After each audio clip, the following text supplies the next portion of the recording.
तो आज का हमारा टॉपिक है इलेक्ट्रिक पावर। पावर बेसिकली होता क्या है?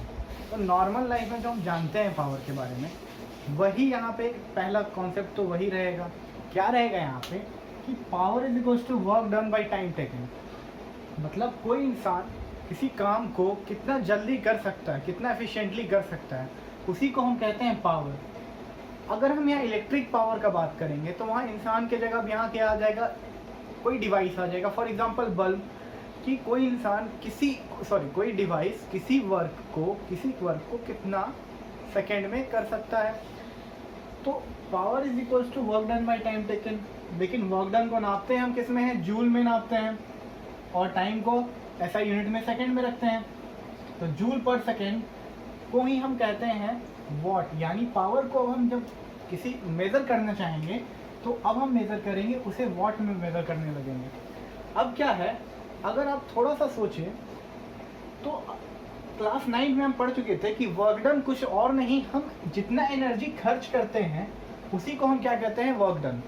ठीक है, तो अगर हम इस वर्क डन की जगह पे एनर्जी रख दें तो कोई और अलग चीज़ नहीं लिख रहे हैं, work done is equals to ही एनर्जी होता है। तो एनर्जी बाई टाइम टेकन हो जाएगा हमारा पावर। और अगर हम टी को उधर भेज दिए, अगर टी को उधर भेज देते हैं तो क्या हो जाएगा, energy is equals to power into time taken. तो यहाँ पे हमें पता चलता है कि भाई एनर्जी क्या हो जाएगा, पावर, जितना पावर वो ले रहा है और कितने समय तक ले रहा है। तो एक एग्जांपल देखिए, अगर एक बल्ब है, अगर वो 100 जूल का एनर्जी लेता है तो उसका कहने का मतलब क्या है कि वो हो सकता है कि बल्ब जो है 10 वॉट का हुआ होगा और वो 10 सेकेंड तक चल रहा होगा। ठीक है, 100 जूल एनर्जी बल्ब लेने का मतलब हो सकता है कि वो 10 वॉट का होगा, 10 सेकेंड तक चल रहा होगा। तो जब भी अगर हम वॉट को सेकेंड से इंटू कर देंगे तो वो हमारा क्या आ जाएगा, जूल। ठीक है, जूल तो हम एनर्जी को कहते थे अपना नॉर्मल लाइफ में, जब हम कोई फिजिकल वर्क करते थे तो वहाँ पे जूल होता था। बट हम इलेक्ट्रिक पावर का बात कर रहे हैं और यहाँ पे जो इलेक्ट्रिक एनर्जी होगा उसे हम नापेंगे वॉट इंटू सेकेंड में। किसे नापने वाले हैं, कैसे नापने वाले हैं, वॉट इंटू सेकेंड में। अब सोच लीजिए, अब जैसा कि एक चीज़ होता है यहाँ पे 1000 वॉट इज इक्वल्स टू कितना होता है हमारा, 1 kilo watt. 1000 watt is equals to होता है 1 kilo watt, and 1 hour is equals to 3600 second. In case अगर आप हमारे पास ऐसा आया कि कोई एक बहुत बड़ा पावर है, पावर यानी कि कोई एक device 100 what kilo watt use करता है और कितने घंटे तक चलता है। मान लीजिए हीटर है, हीटर 100 किलो वॉट यूज़ करता है और वो time T is equals to 3 hour तक चलता है।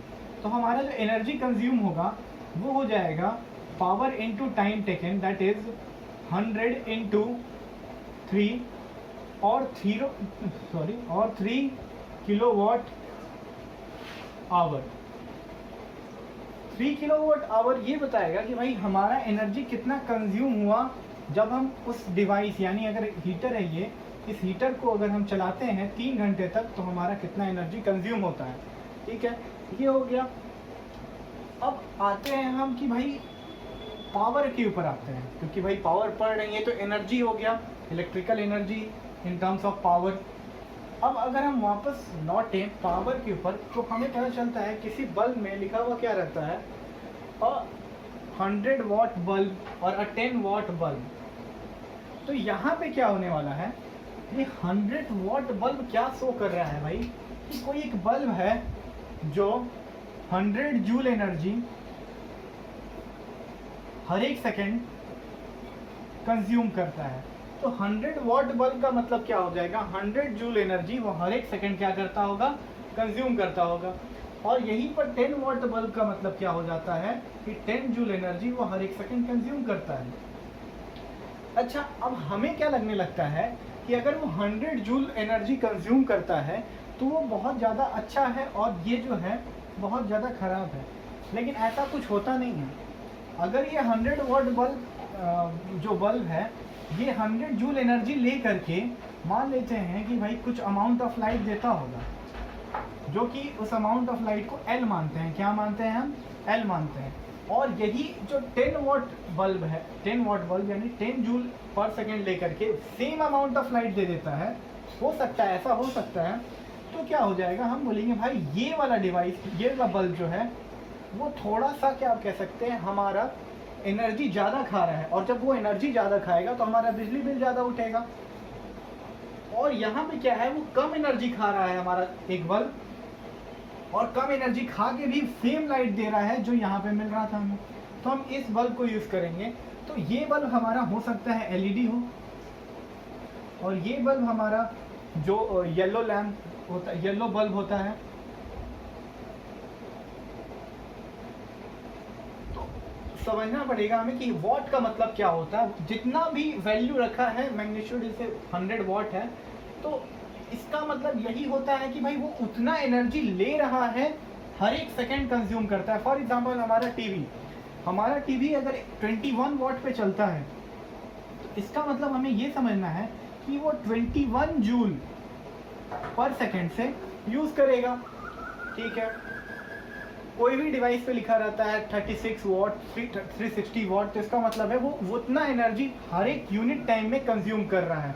अब हम अभी जो नेक्स्ट समझने वाले हैं वो 1 यूनिट के बारे में जानेंगे कि हमारे घर में जो 1 यूनिट है वो क्या होता है। बेसिकली हमारे घर में यूनिट में बिजली उठता है वो क्या होता है, और इस पर एक छोटा सा क्वेश्चन भी देखेंगे।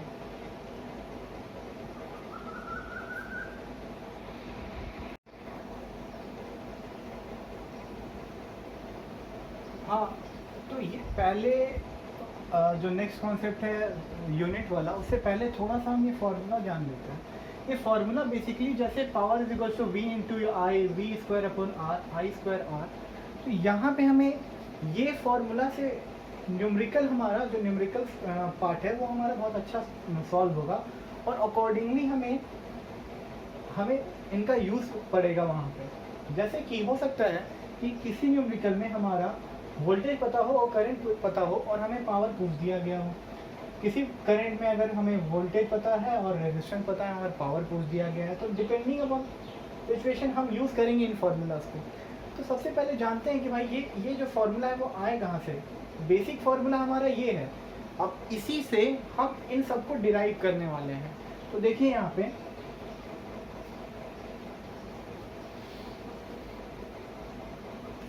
जैसा कि P इज इक्वल टू दिया है यहाँ पे W/T, बट हम पहले भी पढ़ चुके हैं कि हमारा पोटेंशियल इज इक्वल टू क्या होता है, W/Q। Potential difference is equal to work done upon a unit charge to bring a charge from infinity to from a point inside the electric field to another point inside the electric field. ये formula होता है। तो अब अगर हम work done का यहाँ से फॉर्मूला निकाल लें तो हमारे पास आ जाएगा work done is equal to V into Q. तो यहाँ पे अगर हम work done is equal to V into Q लिख रहे हैं अपॉन में टाइम टेकन, ठीक है। अब क्या है, अगर आप देखें Q अपॉन T जो है उसे हम क्या कहते हैं, करंट कहते हैं। तो power is equal to V into I हो गया। Q upon T is I। तो हमारा जो सेकंड फॉर्मूला है वो यहाँ से आता है। अगर नेक्स्ट हम आगे बढ़े इसी में, तो पावर इज इक्वल टू क्या हो जाएगा। अब अगर हम V को चेंज कर दें तो V इज इक्वल टू क्या होता है भाई, यहाँ पे लिख देते हैं भाई, V इज इक्वल टू क्या होता है, I इंटू आर। तो यहाँ पे हम V का फॉर्मूला की जगह I इंटू आर पुट कर देते हैं, और ये I पहले से है। तो P इज इक्वल टू क्या आ गया, I स्क्वायर आर। तो अगर आप देखें तो I स्क्वायर आर हमारा 4th नंबर वाला फॉर्मूला आ गया, 4th नंबर फॉर्मूला। अगर हम यहाँ पे ही आए दोबारा से, और पावर इज इक्वल टू, अगर हम यहाँ पे I इज इक्वल टू, हमारा I का फॉर्मूला क्या है ओम्स लॉ के अनुसार से, चाहे यहाँ पे ही देख लीजिए, या I का फॉर्मूला हम क्या बोल सकते हैं, V अपॉन आर। तो यहाँ पे अगर हम V अपॉन आर कर रहे हैं और यहाँ स्क्वायर है, इसका मतलब क्या है कि यहाँ बोथ साइड स्क्वायर हो जाएगा, V स्क्वायर आर स्क्वायर, और यहाँ एक R पहले से है। तो अगर हम r से r को काट दें तो p इज इक्वल्स टू हमारा v² अपॉन r आ जाएगा। ये हमारा फॉर्मूला हो गया। अब ये इन फार्मूला का यूजेस कहाँ है? तो हाँ, न्यूमेरिकल पार्ट में बहुत ज़्यादा यूज़ होने वाला है।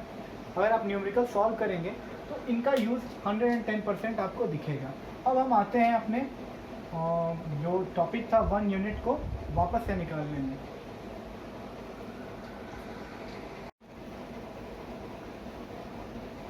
हाँ, तो यहाँ अगर हम देखें, यहाँ पे 1 किलोवाट आवर दिया हुआ है और इसे ही हम कहते हैं 1 यूनिट। अगर आप देख रहे होंगे यहाँ पे, तो आपका यहाँ पे थोड़ा सा कंफ्यूजन हो रहा होगा कि भाई यहाँ पे किलोवाट दिया हुआ है और आपने भी बताया भाई कि हम तो अपने घर का बिजली का यूनिट यानी कि हम एनर्जी को यूनिट लिखते हैं, बट यहाँ पे तो वॉट दिया हुआ है। तो जैसा कि अभी जस्ट पहले बताए थे कि भाई ये वॉट किलोवाट आवर हमारा एनर्जी का यूनिट है, इलेक्ट्रिकल एनर्जी का यूनिट है। कैसे? अगर आप देखिए, power is equals to work done upon time taken होता है, बट हम जानते हैं कि वर्क डन और कुछ नहीं है, एनर्जी ही है। तो यहाँ पे वर्क डन की जगह पे हम एनर्जी लिख सकते हैं और टाइम टेकन अपना टाइम टेकन रह गया। यहाँ पे पावर टाइम टेकन को पावर से मल्टीप्लाई कर दीजिए तो हमारा एनर्जी का फॉर्मूला आता है पावर इंटू टाइम टेकन। अब देखिए, पावर को नापते हैं वाट में, टाइम को नापते हैं सेकंड में, तो energy is equals to watt into second. मतलब यहाँ हमें ये सीखने को मिल रहा है भाई कि जहाँ पे भी पावर यानी वाट इंटू सेकेंड लिखा हुआ है, इसका मतलब क्या होना चाहिए? वो एनर्जी का यूनिट है। और वाट का बिगर यूनिट होता है किलोवाट और सेकेंड का बिगर यूनिट होता है हमारा आवर। तो किलोवाट आवर यहाँ दिया हुआ है, यानी भाई ये और कुछ नहीं हमारा एनर्जी है। बट क्या है भाई, ये कितना एनर्जी है? कितना एनर्जी है नहीं पता है। जूल के टर्म्स में हम अभी इसे निकालेंगे। क्यों? क्योंकि जब तक जूल्स के टर्म में नहीं निकालेंगे तब तक ये क्लियर नहीं होने वाला है। तो देखिए, 1 किलोवाट आवर है, इसका मतलब 1 किलोवाट इंटू 1 आवर होगा। अब हम जानते हैं 1 किलोवाट इज इक्वल टू 1000 वाट होता है। 1 आवर इज इक्वल टू होता है हमारा 3600 सेकेंड। क्यों? हमें पता है भाई 1 hour is equal to 60 minute and 60 minute into minute को चेंज करेंगे सेकंड में तो यहाँ पे 60 सेकंड हो जाएगा, दैट इज 3600 सेकेंड्स। अगर आप यहाँ ध्यान दें तो जब इसे मल्टीप्लाई करते हैं तो 36 इंटू 32 यानी 10 to the power 5 watt into second, watt second. Further इसे सॉल्व करते हैं तो आप अगर थोड़ा गौर कीजिएगा, वॉट यानी पावर, पावर और कुछ नहीं होता है, ये जूल अपॉन क्या होता है भाई? सेकेंड होता है। तो अगर हम यहाँ पे जूल अपॉन सेकेंड वॉट के जगह पे लिख दें, वॉट के जगह पे जूल अपॉन सेकेंड लिख दें तो कुछ गलत तो नहीं होगा। और यहाँ पे जूल अपॉन सेकेंड लिखने के बाद देख सकते हैं कि सेकेंड से सेकेंड कट गया और यहाँ हमारा 36 into 10 to the power 5 joule आ गया। It means that 1 unit is nothing but 36 lakh joules. और यही जो है हमारा घर का 1 यूनिट होता है। यानी कि अगर हम अपने घर में 2 यूनिट खर्च कर लेते हैं तो इसका मतलब है हमने अपने घर में 72 लाख जूल्स को खत्म कर दिए हैं। तो ये 36 लाख जूल है। अब इसी पे आपको क्वेश्चंस बहुत तरह के मिलने वाले हैं कि भाई जो 1 किलोवाट आवर दे दिया रहेगा, बोलेगा कि भाई हीटर है, इतना दिन तक चला रहे हैं, टाइम वगैरह का क्वेश्चन जो कि अभी जस्ट अभी करने वाले हैं। तो ठीक है, अभी आते हैं अपने क्वेश्चन पे। और ये मेन था यहाँ पे 1 kilowatt hour is equals to 1 unit is equals to 36 lakh joules.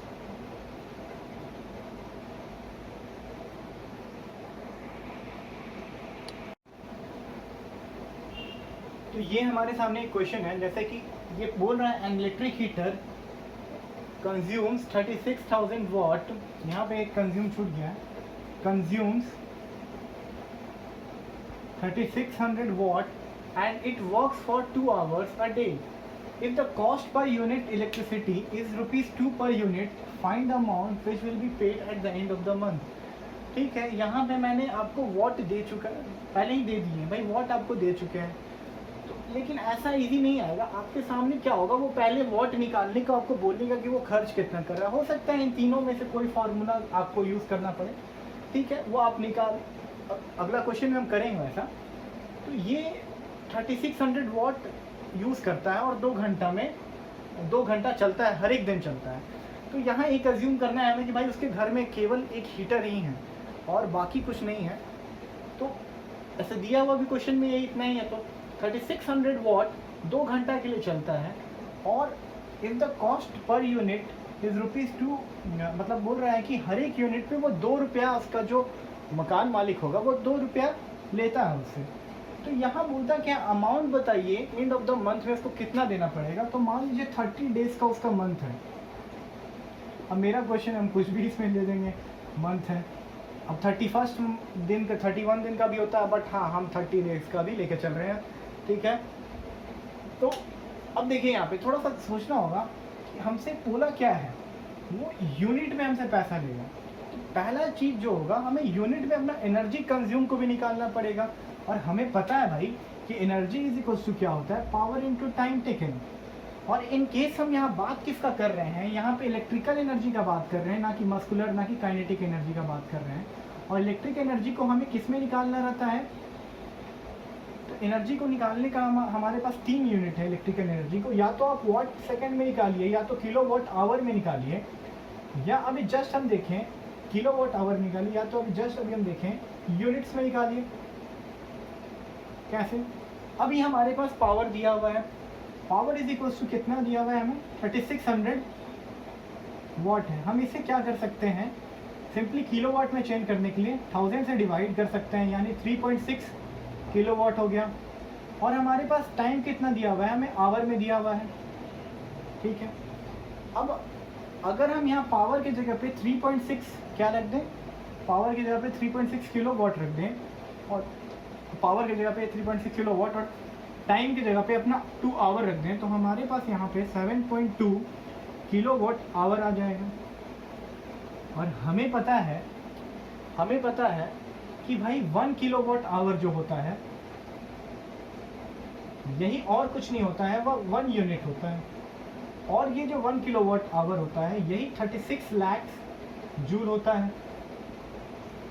But अभी तो हमें क्वेश्चन में यही करना है कि यहाँ पे यूनिट में पैसा ले रहा है, तो हमें किलोवाट आवर को यूनिट में चेंज करना हो, कोई भारी काम तो नहीं है।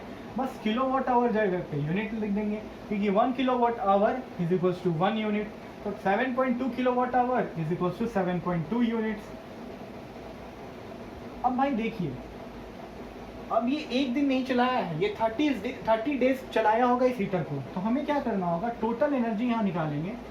टोटल एनर्जी हमारा 7.2 इंटू 30 डेज हो जाएगा। अब जब हम इसे मल्टीप्लाई करेंगे 3 to 6 यहाँ 14, तो हमारे पास 146 यूनिट टोटल एनर्जी हमारा खर्च हुआ है। बट वो बोलता है कि अगर आप 146 यूनिट खर्च कर रहे हैं तो इसका दुगना अमाउंट हम लेंगे। कहने का मतलब क्या है कि वो 2 रुपीज़ पर यूनिट लेता है। 2 रुपीज़ पर यूनिट का मतलब क्या है, 1 यूनिट का 2 रुपया। तो 146 यूनिट का कॉस्ट कितना हो जाएगा भाई, तो 146 इंटू 2, दैट इज यहाँ पे 9, यहाँ पे 2, यानी ₹292 आपसे वो ले लेगा।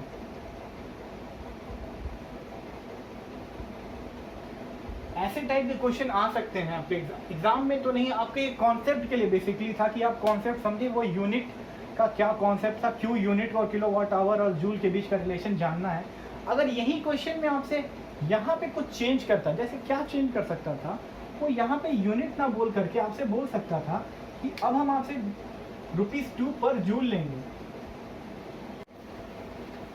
अब जैसे कि इस क्वेश्चन में अगर आपसे यूनिट की जगह पे यहाँ पे जूल दे दिया रहता, तब क्या क्वेश्चन में आपको करना पड़ता, तो कुछ नहीं, आपको बस एक चीज़ ध्यान देना है, जैसे वो रुपया कैलकुलेट कर रहा है, जैसे वो पैसा कैलकुलेट कर रहा है, आपको उसी अनुसार से आपका बिजली भी निकालना है।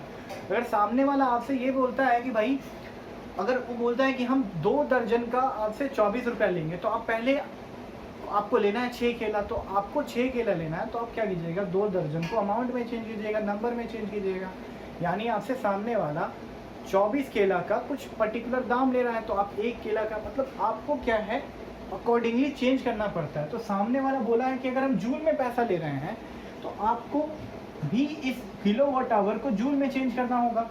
और हमें पता है भाई कि 1 किलोवाट आवर जो है 36 लाख जूल के बराबर है। अभी जस्ट पीछे हमने सॉल्व किया था, तो 36 लाख जूल के बराबर है। तो अब 1 किलोवाट इतना जूल के बराबर है, तो 7.2 किलोवाट आवर कितने जूल के बराबर होगा, यानी 36 into 10 to the power into 5 into 7.2। जब इसे हम इंटू करते हैं तो हमारे पास वैल्यू आता है 36 इंटू 7.2, 6 2 12, 7 42, 21 और 25। यहाँ पे 2 4 अरे भाई 9, यानी 2592 हमारे पास आता है। और ये जो पॉइंट है उसका एक पॉइंट यहाँ लगा देते हैं, यानी इसका कहने का मतलब है 259.2 हमारे पास क्या आ जाएगा, और into 10 to the power 5 joule हमारे पास आ जाएगा। मतलब 7.2 किलोवाट आवर का मतलब हो गया हमारे पास इतना जूल है, 259.2 into 10 to the power 5 joule है। अब वो इंसान बोलता है कि भाई ये तो आप निकाले एक दिन का, लेकिन आप एक दिन थोड़ी चला रहे हैं, आप 30 डेज को चला रहे हैं, 30 डेज इसको चला रहे हैं। तो 30 डेज जब चला रहे हैं तो इसे आपको 30 से इंटू करना होगा, इंटू 30, तो आपके पास आपका टोटल एनर्जी निकल के आ जाएगा। बट यही है कि अब ये टोटल एनर्जी जो है आपका आ गया। अब बोलता है भाई हम 1 जूल का 2 रुपया ले रहे हैं आपसे, तो आपसे कॉस्ट कितना बोलेगा, इतने जूल का। तो जो भी आपका अमाउंट है बिजली का जूल में, उसे आप क्या कर देंगे भाई, अपना कॉस्ट पर यूनिट पर जूल से मल्टीप्लाई कर देंगे। जैसे एक टॉफ़ी का वो 2 रुपया ले रहा है भाई, तो अपना इतना सारा टॉफ़ी का कितना रुपया लेगा, मान लीजिए एक टॉफ़ी का 2 रुपया, तो 10 टॉफ़ी का, तो सिंपली आप 10 इंटू 2 कर देते हैं। यहाँ पे भी वही करना होगा, इंटू 2, और जो भी इसे इंटू करने पे आ जाता है वही आपका रुपीज़ में आंसर हो जाएगा। हाँ, तो ऐसे क्वेश्चन आते ही रहते हैं। इसमें बस यही क्वेश्चन रहेगा, आपको बस ध्यान देना है कि यहाँ पे वो आपको वॉट निकालने के लिए छोड़ देगा, या फिर देगा नहीं वॉट, आपको निकालना होगा इन फॉर्मूलाज के, ठीक है।